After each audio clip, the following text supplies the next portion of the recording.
뉴스타파가 김만백 신앙님 허위 인터뷰 전문을 공개한 뒤 대통령 바꿔치기 공작 의혹은 경악할 수준으로 오히려 더 커지고 있습니다.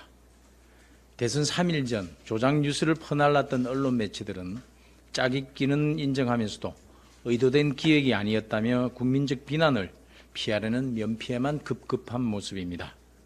심지어 조작 뉴스 보도 당시 사실이라고 믿을 만한 이유가 있었다고 옹색한 변명을 늘어놓았지만 인터뷰 전문이 공개되면서 언론의 기본인 팩트 확인도 안 한 게 만천하에 드러나고 있습니다.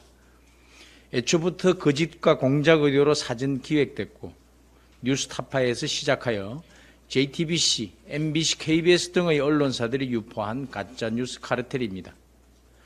지난 7일에 김만배가 구치소에서 나오면서 신앙님과는 15년에서 20년 만에 처음 만난 사이, 인터뷰와 관련하여 어떠한 사전 교감도 없었다고 했지만 이 역시 거짓말로 밝혀지고 있습니다.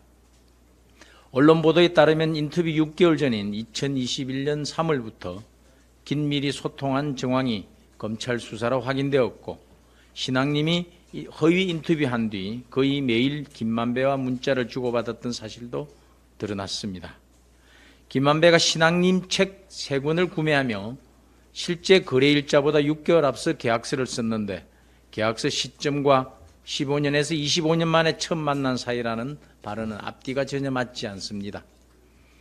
뿐만 아니라 김만배가 허위 인터뷰 하루 전날인 14일 휴대전화를 폐기했던 것도 확인됐습니다.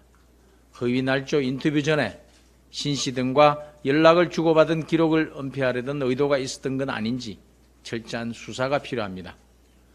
대선일 3일 전 뉴스타파가 상상속 커피 허위 인터뷰를 공개하자 이재명 당시 후보가 주요 매체보다 30분이나 더 빨리 페이스북에 적반하장 후안무치라는 표현을 써가면서 뉴스타파 기사를 공유했습니다. 그에 앞서 TV 토론에서는 조우영에게 커피는 왜 타줬습니까? 라며 굴뚝에 불을 피우기까지 했습니다. 이번 대통령 바꾸치기 공작 사건은 일회성 뉴스 조작, 일부 언론들의 일탈 행위로만 볼 수 없을 것입니다. 역대 민주당과 민주당 지지 세력이 대선 때마다 습관처럼 저질렀던 대선 공작의 재현일 것입니다. TV 토론에서 아이고 참 희한하네라고 했던 이재명 대표는 여전히 침묵하고 있습니다.